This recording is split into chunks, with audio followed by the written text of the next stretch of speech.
우리 한번 인사하겠습니다. 믿음대로 됩니다. 말하는 대로 됩니다. 기도하는 대로 됩니다. 오늘은 이제는 여호와를 찬송하리로다 라는 제목으로 하나님의 말씀을 우리 함께 묵상해 보려 합니다. 최근 영국 크리스천 투데이는 기독교인 남편들이 자신의 아내에 대해 알아야 될 3가지라는 제목으로 글을 올린 적이 있습니다. 한번 들어보실까요? 첫 번째는 아내들은 지속적으로 관심 받기를 원한다. 자, 남자들 잘 기억하셔야 돼요. 아내들은 어쩌다 한 번이 아니라 지속적으로 관심 받기를 원한다. 하여튼 이런 설교는 안 해야 돼요. 이런 예도 가장 힘든 게 이제 저부터 아니겠습니까? 자, 교회가 하나님으로부터 많은 사랑을 받기를 원하는 것처럼 아내들은 남편들이 그들에게 사랑과 관심을 쏟기를 원한다라는 겁니다. 그들은 남편들과 함께 머무를수록 더 강렬하게 남편을 추구하게 되어지는데, 아내의 자존감을 높여주기 위해 그녀를 사랑하는 눈에 띄는 노력을 보여주는 것이 남편에게 매우 중요하다라는 겁니다. 자, 그것은 친구들과 시간을 보내는 것을 줄이거나, 누가 줄일까요? 남자가 줄이거나, 그리고 체육관에 가는 것을 조금 줄이거나, 그리고 남자 혼자만 보내는 시간을 줄이는 것을 의미할 수도 있습니다. 아내가 행복하고 안전하게 느끼게 할 수 있다면, 그래서 그때 아내가 남편을 향한 더 많은 사랑과 존경을 보여준다면 남편들의 노력은 그만한 가치가 있다, 이렇게 말합니다. 두 번째는 아내들은 독립적인 것처럼 보이더라도 남편이 그들을 이끌어 주길 바란다. 자, 남자들의 오해는 결혼하고 여자가 아이를 낳기 시작하면 점차적으로 나 없어도 살 수 있는 것처럼 보입니다. 실질적으로 여자는 너무나 강하게 변합니다. 순한 양 같은 여자가 애를 낳고 이렇게 변할 줄하고는 남자들은 평생 상상도 못했는데, 어느 순간에 보니까 이 아내가 나 없어도 잘 먹고 잘 살 것 같은 느낌이 들 때가 있을까요, 없을까요? 남자들 마음으로 대답하셔야 돼요. 실질적으로 대답하면 큰일 나요. 자, 교회가 그리스도에 의해 이끌어지고 하나님의 일들로 인도되어지기를 갈망하는 것이 당연한 것처럼 아내들은 남편이 가족의 머리로서의 역할을 수행하고 하나님의 목적으로 인도하기를 바라고 있습니다. 자, 특별히 교회를 다니고 있는 아내들은 남편과 함께 교회 관련 행사에 참석하고 남편과 함께 기도하고 남편과 함께 하나님의 말씀을 공부하는 것에 의미를 둡니다. 실질적으로 아내가 남편의 신앙을 이끌어 가기를 이제 바라는 게 아니라, 원래 지혜로운 아내들은 믿음이 좀 좋아 보여도 그들이 원하는 것은 남편이 이 신앙도 이끌어가 주기를 원하고 있다라는 겁니다. 근데 가끔 믿음이 좀 약하다라고 하는 남편들이 아내를 오해합니다. 어떻게 오해해요? 자꾸 내 아내가 믿음이 더 좋으니까 나를 이끌어가려 한다. 근데 그렇게 하는 이유, 본래의 마음은 뭐냐 그러면 남편이 주체가 되어져서 해주기를 바라고 있다라는 거예요. 남편이 자녀의 손을 잡고 이 가정의 주인, 믿음을 이끌어가는 리더가 되어져서 아내와 그리고 자녀들을 이끌어주기를 원하고 있다라는 겁니다. 마지막 3번째는 아내들은 어린 소녀들이다. 어떻게 생각하세요? 지금 여러분의 아내를 한번 떠올려 보세요. 어린 소녀입니까? 우리는 문제마다 교회가 예수님께 계속하게 외치는 것처럼 아내들도 소중히 보호받고 안전하게 지켜지고 사랑받기를 원하고 있습니다. 이것은 결혼한 모든 여성들이 늘 동일하게 바라는 마음입니다. 때로는 아내가 강해 보일 수 있지만 모든 여성들 안에는 누가 있다고요? 어린 소녀가 있다는 겁니다. 아내들은 성인이 되었지만 그녀가 얼마나 예쁘게 보이는지, 또 얼마나 많은 시간을 그녀와 오늘 같이 보내고 싶은지를 듣기를 원하고 있다라는 겁니다. 남성과 여성, 우리가 잘 알듯 다른 모습, 다른 성향을 가지고 이 땅을 살아갑니다. 특별히 여성은 남성을 통해 안정감을 누리고 그리고 살아갈 힘을 얻는 것 같습니다. 그래서 특별히 한국에서는 여성들은 무엇보다 결혼에 큰 의미를 두고 있는지 모르겠습니다. 오늘 본문에는 한 남자를 통해 자신의 삶이 새로워질 것을 아주 갈망하고 있는 한 여인이 등장하고 있습니다. 그는 레아입니다. 성경에서 레아의 삶이 어떠한지를 보여주는 구절들이 몇 구절 있는데 그 가장 먼저가 29장 17절입니다. 자, 레아가 어떻게 비춰지는가 한번 같이 읽어볼까요? 시작. 레아는 시력이 약하고 라헬은 곱고 알이 따우니. 이 짧은 한 구절에 레아가 어떻게 비춰지고 있는지를 보여줍니다. 레아와 라헬을 표현하는 단어는 너무나 다릅니다. 창세기의 저자는 눈으로 바라보는 것을 고스란히 적고 있지만 실질적으로 이 보는 것 뒤에 숨겨져 있는 의미는 훨씬 더 큽니다. 레아는 시력이 약했다라고 말합니다. 어쩌면 이것은 그 말대로 그가 눈이 나빴을지 모릅니다. 그런데 라헬은 곱고 알이 땄다라고 그 뒤에 이야기하는 것 보면 실질적으로 이것은 그의 눈의 문제일 수도 있지만 그녀가 여성으로서의 전혀 아름다움을 갖고 있지 못하다는 것을 의미하고 있을 것입니다. 다시 말하면 레아는 라헬과 다르게 전혀 매력적인 여성은 아니었던 것 같습니다. 야곱이 그 형 에서에게 가려져서 아버지의 사랑을 받지 못했다는 것을 우리는 지난주에 살펴보았습니다. 그런데 야곱의 첫 번째 아내가 되어지는 레아는 평생 그의 동생의 미모에 가려져서 그는 전혀 두각도 되지 못하고 그리고 그 가정에서는 아무런 의미 없는 존재처럼 살아야 했던 겁니다. 그 딸을 바라보는 그의 아버지 라반은 적어도 이 딸을 어느 누구도 데려갈 자가 없을 거라는 사실은 알고 있었을 것입니다.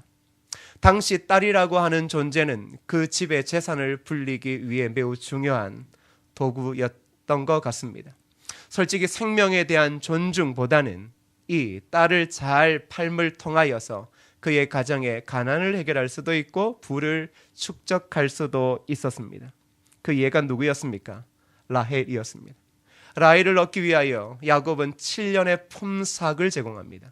근데 보통적으로 남자가 아내를 얻기 위해서는 4년의 품삯, 적어도 3년 반의 품삯이 필요했다라는 겁니다. 여러분, 그런 식으로 접근하면 여인을 얻을 수 있는 남자가 많을까요? 적을까요? 만일 남자 여러분 결혼하셨다면 잘하신 겁니다. 돈으로 아내를 사와야 될 그런 형편이었으면 결혼하기가 참 어려웠을 겁니다. 라반은 실질적으로 이 두 딸을 두고 있었지만 이 두 딸은 서로 다른 느낌으로 그에게 다가왔을 겁니다. 레아를 통해서는 어떠한 유익도 이익도 얻을 수 없었음을 그는 알고 있었습니다. 다시 말하면 레아는 이미 그 가정에서 아버지에게 있어 큰 짐일 뿐이었습니다. 자, 그때 누가 등장합니까? 그렇죠.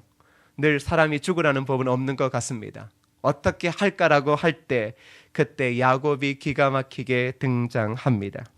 그리고 라반은 그 당시에 야곱보다는 머리를 쓰는 게 한 수 위였던 것 같습니다. 그리고는 적당하게 그 야곱과 타협을 하고 자신의 딸을 주겠다라고 이 정확한 계약서를 맺지 않고 그냥 그렇게 하고 나서 7년이 지나고 나서 첫날 밤이 되어졌을 때 그의 아버지가 누구를 보내죠? 레아를 보냅니다. 자, 이 상식적으로 한번 잘 생각해 볼 필요가 있어요. 아버지가 레아에 대한 사랑이 커서 그 딸을 보냈을까요? 그런 의미는 아닌 것 같습니다. 원래 레아는 아버지가 원하지 않았던 딸이었습니다. 근데 그 딸을 빨리 해결해 버리고 싶었고, 그리고 해결해 버리고 싶을 때 딱 등장한 야곱 때문에 그는 이 문제를 해결할 수 있었습니다. 즉 아버지가 딸을 향한 손을 결국 이렇게 놓아버린 겁니다. 근데 문제는 이제부터입니다. 레아는 가정에서도 전혀 사랑받지 못하고 스스로 늘 언제나 동생의 그늘에 가려워져서 많은 침울한 삶을 살았을 것입니다. 그런데 어떻게 되었든지 몰라도 결국은 야곱의 아내가 되어집니다. 그렇다면 인생이 바뀌어야 되지 않겠습니까? 적어도 어떤 인생을 살았든지, 어떠한 가난에 있었든지, 어떤 주목을 받지 못했든지, 그러나 좋은 남자 만나면 여인의 인생은 바뀌어야 하는 것 아니겠습니까? 그것이 오늘날 우리에게 가르쳐주고 있는 시대의 정신 아닙니까? 그런데 30절을 한번 보십시오. 30절에 이러한 이야기가 나오고 있죠. 야곱이 또한 라헬에게로 들어갔고 그가 레아보다 라헬을 더 사랑하여 다시 7년 동안 라반을 섬겼더라. 이 구절에서 우리가 알 수 있는 건 무엇입니까? 레아는 이제 더 깊은 절망의 늪에 빠지게 되었다라는 겁니다. 아버지에게도 원하지 않았던 딸이 이제는 남편에게도 원하지 않는 아내가 되어버린 겁니다. 결국 레아는 이 땅에 태어나면서부터 그리고 결혼한 그 이후에도 아무도 원하지 않는 여자, 주목받지 못하는 여자였습니다. 그런데 이런 생각이 듭니다. 어떻게 야곱과 레아가 이렇게 비슷한 삶을 살았고 그리고 어떻게 이런 두 사람이 결혼을 하게 된 것일까 참 의아해하기도 합니다. 자, 이때 레아가 하는 행동을 이제는 유심히 보셔야 합니다. 그녀는 야곱이 라헬을 원하듯 레아는 야곱을 간절히 원합니다. 왜? 그의 인생에 사랑을 주고 그를 충족시킬 수 있는 사람은 이제 야곱이라고 생각했기 때문입니다.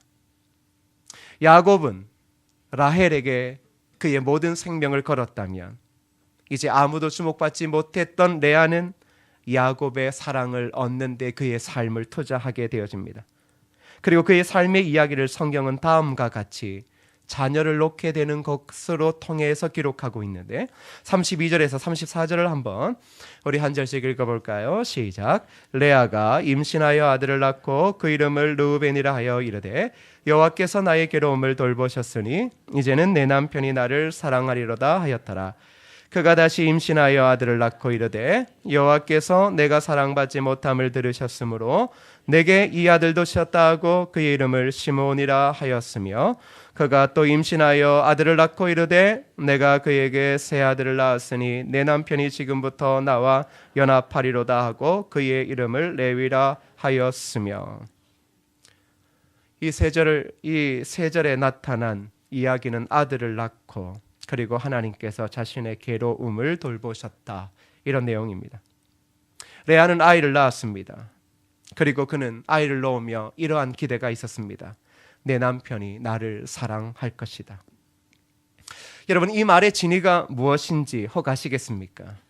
이것은 아들을 낳으면 남편이 자신을 사랑하게 될 것이다, 그렇게 믿었던 것입니다. 그러면 이제 자신의 불행한 삶이 해결될 것이라고 이야기를 하고 있습니다. 자, 남편의 사랑을 얻기 위하여 레아가 했던 한 가지의 유일한 방법은 무엇입니까? 아이를 놓는 거였습니다. 아이를 얻으면 남편이 나를 사랑하게 될 것이다 라고 생각했습니다. 그러나 실질적으로 한번 생각해 보십시오. 남편의 사랑을 갈구하기 위하여 아이를 놓는다면 그 아이는 어떤 영향을 받았을 것인가?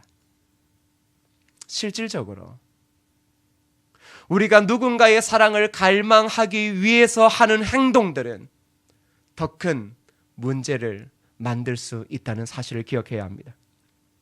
레아의 이 정도의 생각은 어느 정도 맞아떨어져야 하는 법이었습니다.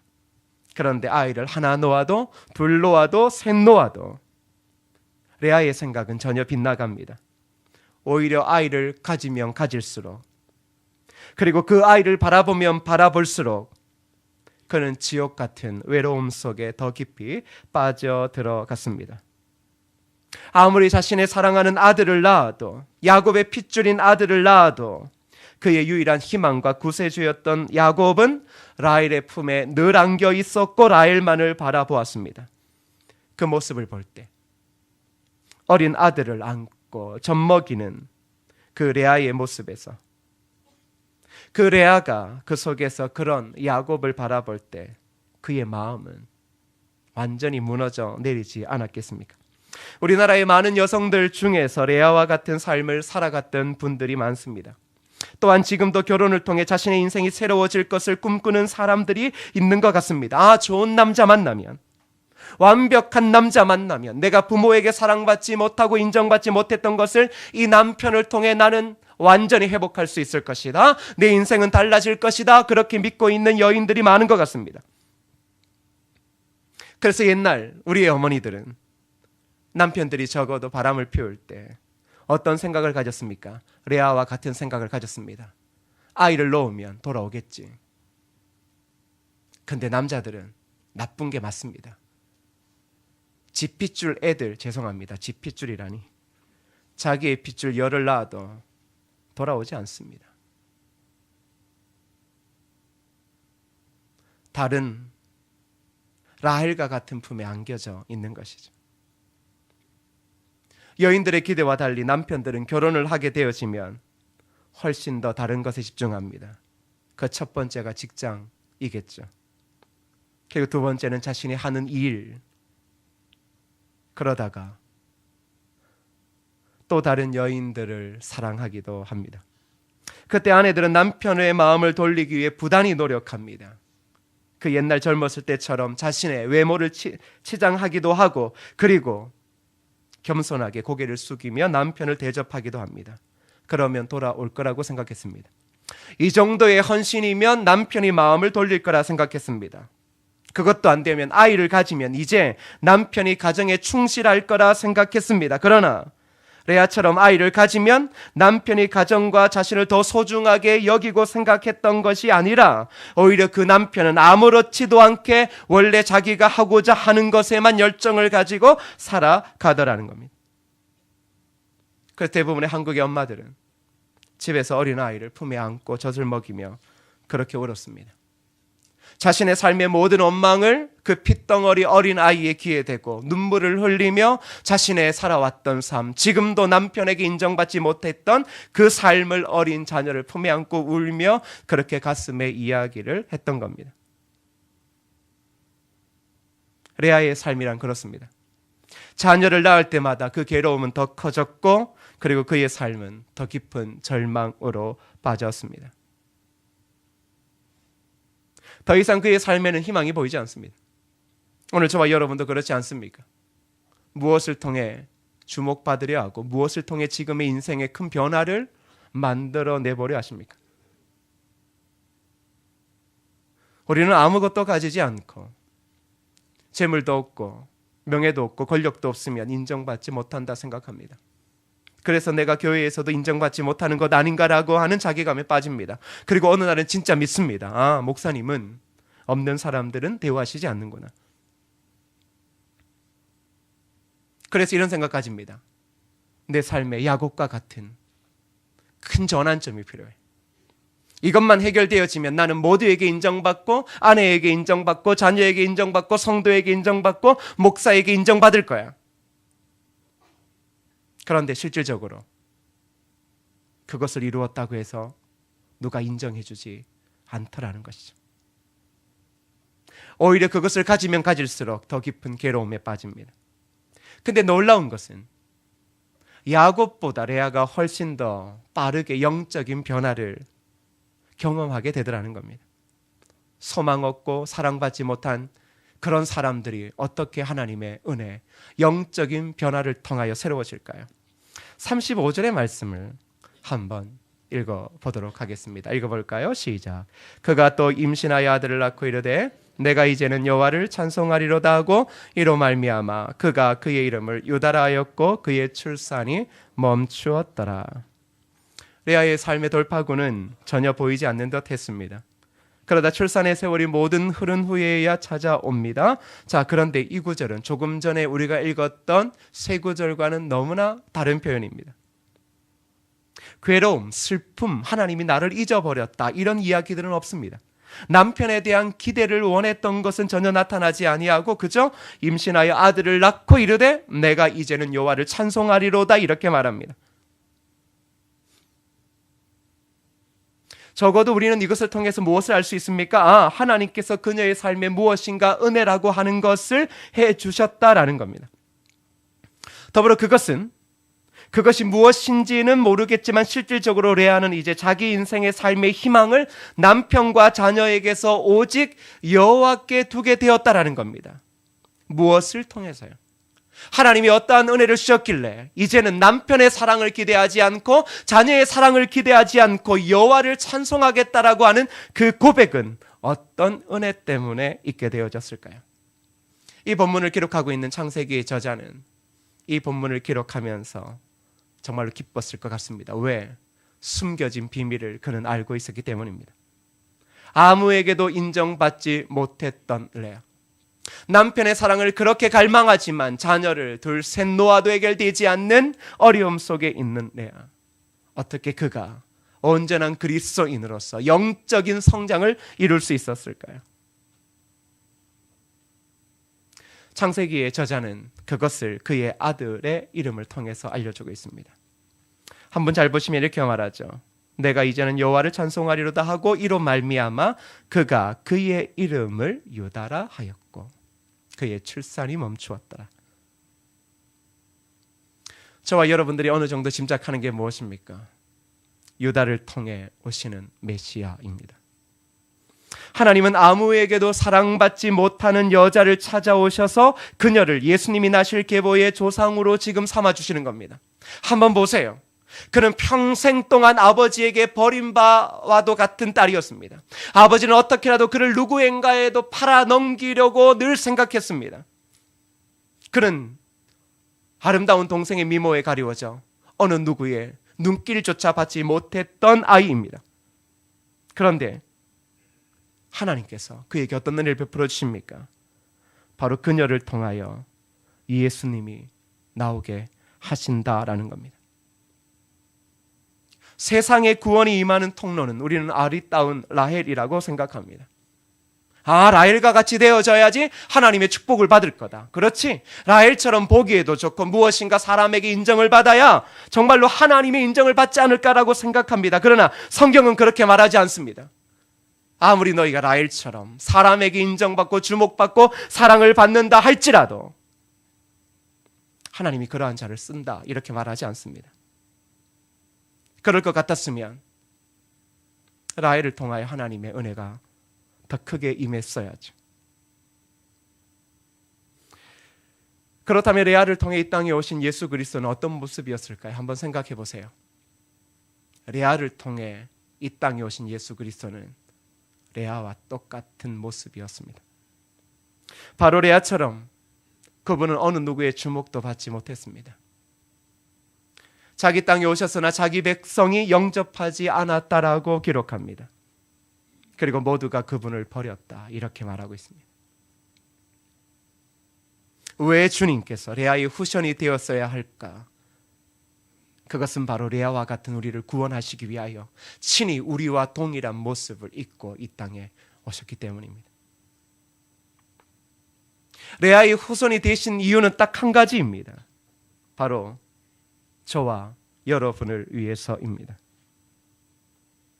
그래서 주님은 오늘 이 본문을 통하여 야곱과 레아를 계속 보여줌을 통하여 무엇이라고 말합니까? 우리의 삶에 의지하고 믿었던 것들에 깊은 배신을 당하고 모두에게 주목받지 못하고 버려진 듯한 인생을 산다 할지라도 우리의 삶은 오직 여호와를 통하여서 새로워질 수 있다.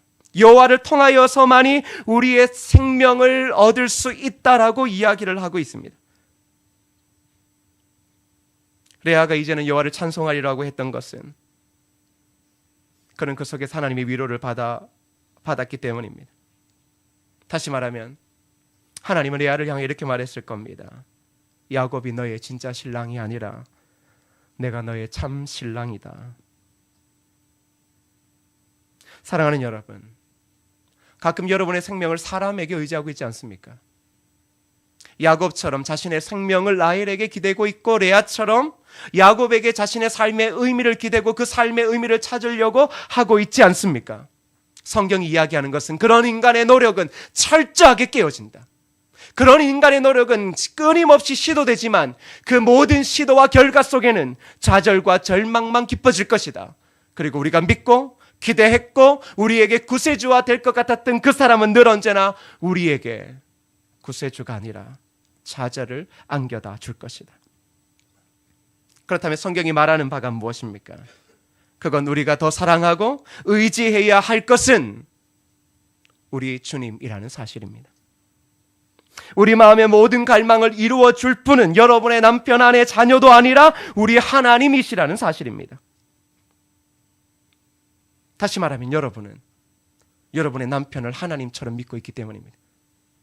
여러분은 여러분의 아내를 하나님처럼 믿고 있고, 여러분의 자녀를 하나님처럼 믿고 있고, 여러분의 인생의 성공을 하나님처럼 믿고 있기 때문입니다. 하나님은 바로 그것을 지적하시는 겁니다. 그것이 너희들의 삶에 몇 가지의 인정을 주고 칭찬하고 성공했다라고 말할 수 있겠지만, 그러나 그것은 오래가지 못한다. 그것은 오히려 우리에게 깊은 좌절과 아픔을 주고 또 다른 상처의 결과를 맺게 할 뿐이다. 우리가 가끔 잊어버리는 게 이런 가정의 자녀들입니다. 레아의 자녀들이 어떻게 자랐을 것 같습니까? 라헬의 자녀들이 어떻게 자랐을 것 같습니까? 이 집안이 보기 좋습니까? 아버지가 정말로 사업을 잘했습니다. 엄청난 부자가 되었습니다. 그런데 이 가정이 그렇게 보기 좋냐 말입니다. 세상에 그렇게 인정을 받는 모든 것들을 다 가지고 있는데 실질적으로 그래서 그 물질이 좋아서 가정이 이 정도 되어져도 좋다 이 말입니까? 무엇을 의지하며 무엇에 여러분의 생명이 있다라고 생각하며 살아가고 있습니까? 특별히 사랑하는 자매 여러분, 남자에게 인생을 거는 것은 매우 위험합니다. 결혼이라고 하는 것은 남자에게 인생을 거는 게 아니라 그 남자와 함께 하나님 주신 가정을 이루어가는 것이죠. 그런데 남자를 믿고 남자를 통해 내 인생에 구원이 올 것처럼 행동하지 말라는 겁니다. 다시 말하면 생명은 하나님에게 있지 사람에게 있지 않더라는 겁니다. 혹 여러분의 삶의 기도 제목이 고작 죄송합니다, 남편, 아내, 자녀입니까? 아닙니다. 하나님이어야만 됩니다. 하나님에게 충분한 사랑과 인정을 받은 뒤에야만이 올바로 남편과 아내와 자녀를 사랑할 수 있기 때문입니다.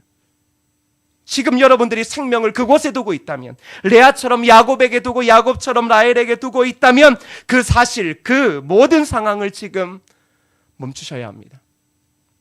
여러분은 시간이 지날수록 좌절을 경험하게 될 뿐이라는 사실입니다. 사랑하는 여러분, 그래서 그리스도인들이 살아가는 이유는 성경의 남편 때문이라고도 이야기하지 않습니다. 자녀 때문이라고도 이야기하지 않습니다. 세상의 물질 때문이라고도 이야기하지 않고 오직 여호와를 통하여서만 즐거이 찬양하고 즐거이 기뻐가고 즐거이 만족할 수 있다라고 말하고 있습니다. 레아는 그제 유다를 낳고 나서야 이제 자신이 왜 남편에게 생명을 두었는지를 명확히 깨닫고, 그리고 그 생명을 이제는 남편이 아니라 하나님께 둠을 통하여 자유로움을 경험하게 되었다라는 겁니다. 혹 이 사실을 오해하시면 안 됩니다. 그러니 내가 남편 안 믿고 교회 나가서 열심히 봉사하고 24시간 동안 교회에 있어야지. 그건 하나님의 본의를 잘못 이해하는 겁니다.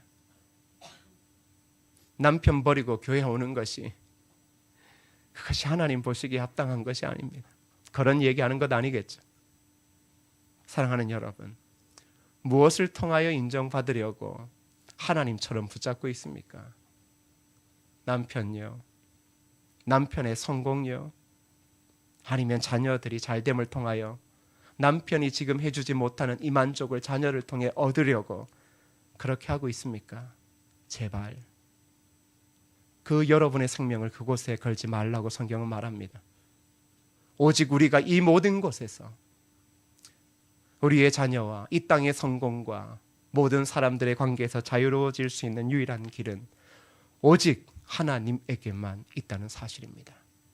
그 하나님만이 여러분을 인정할 것이고, 그 하나님의 인정이 있을 때 우리는 참된 기쁨과 은혜를 얻게 되어질 것입니다.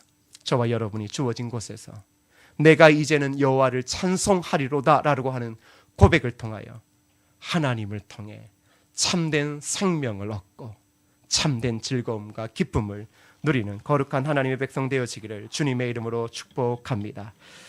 우리 이 시간 함께 찬양할 때요,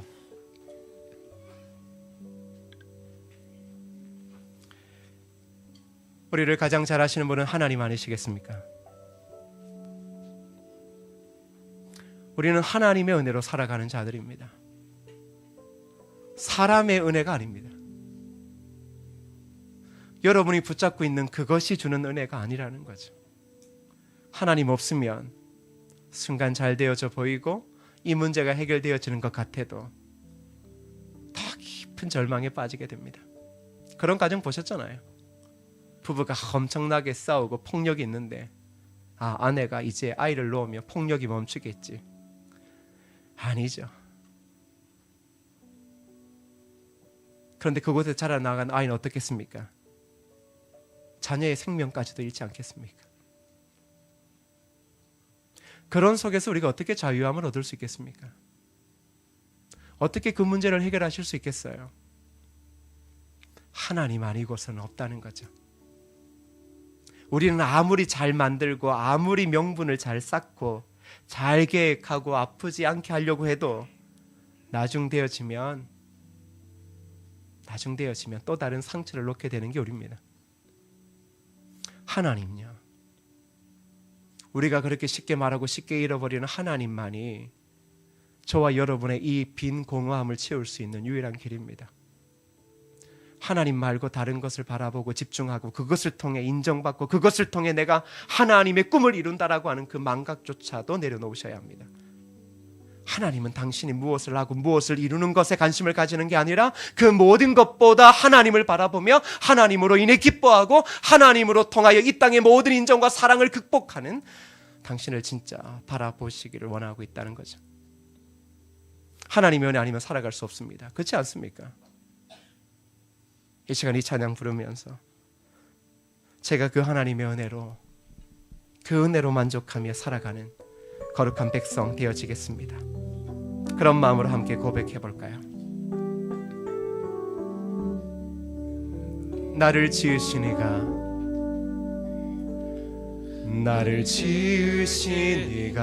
하나님,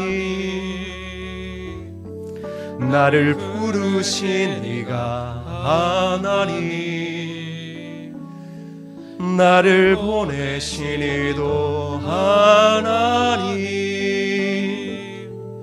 나의 나 된 것은 다 하나님 은혜라. 나의 달려갈 길 다 가도록, 나의 마지막 호흡 다 하도록, 나로 그 십자가 울게 하시니, 나의 나 된 것은 다 하나님 은혜라. 한량없는 은혜, 한량없는 은혜, 갚을 길 없는 은혜, 내 삶을 애워 사는 하나님의 은혜, 나 주저함 없이 그 땅을 밟음도 나를 붙드시는 하나님의 은혜. 우리 다시 한번 찬양할 때요, 여러분이 선고시 레아처럼 힘들 수 있습니다. 왜 나를 이러한 가정에 보내셔서 나로 하여금 레아와 같이 그런 깊은 절망 가운데 빠지게 할까? 왜 나를 이러한 교회에 보내셔서 나로 하여금 더 이상 소망이 보이지 않게 할까? 왜 나로 하여금 어려운 시대에 태어나 미래에 대한 소망도 길도 없는 이 청년의 세월을 살게 할까? 도망가려 해도 도망갈 데 없고 숨으려 해도 숨을 데 없고 소망 걸 데 없는 우리에게 하나님 이야기하시는 게 뭡니까? 바로 우리를 지으신 하나님께서 우리를 알고 그곳에 세운 목적이 있고 그곳에서 일으켜 세워지고 그곳에서 눈물을 닦고 일어설 수 있는 힘이 오직 하나님의 은혜에 있다. 그렇게 말해주고 있습니다. 도망가려 하지 마십시오. 그곳엔 하나님의 은혜가 있습니다. 하나님의 은혜가 있는 한 레아와 같은 삶이라 할지라도 우리는 그곳에서 이제 여호와를 찬송하며 온전한 자유함을 얻게 되어질 것입니다. 그 하나님의 은혜를 외면하지 마십시오. 그 하나님의 은혜 외에 다른 것에 집중하지 마십시오. 하나님의 은혜만이 레아와 같은 우리의 삶을 은혜로 바꾸실 겁니다. 그러한 하나님의 은혜를 기대하며 다시 한번 이 찬양 부르고 함께 기도하시겠습니다. 나를 지으신 이가 하나님, 나를 지으신 이가 하나님, 나를 부르신 이가 하나님, 나를 보내신 이도 하나님, 나의 나 된 것은 다 하나님 은혜라. 나의 달려갈 길 다 가도록, 나의 마지막 호흡 다 하도록, 나로 그 십자가 품게 하시니, 나의 나 된 것은 다 하나님 은혜라. 한량없는 은혜, 한량없는 은혜, 갚을 길 없는 은혜, 내 삶을 애워 사는 하나님의 은혜. 나 주저함 없이 그 땅을 밟음도 나를 붙드시는 하나님의. 이 시간 말씀 붙잡고 함께 기도하시겠습니다. 기도하십시다.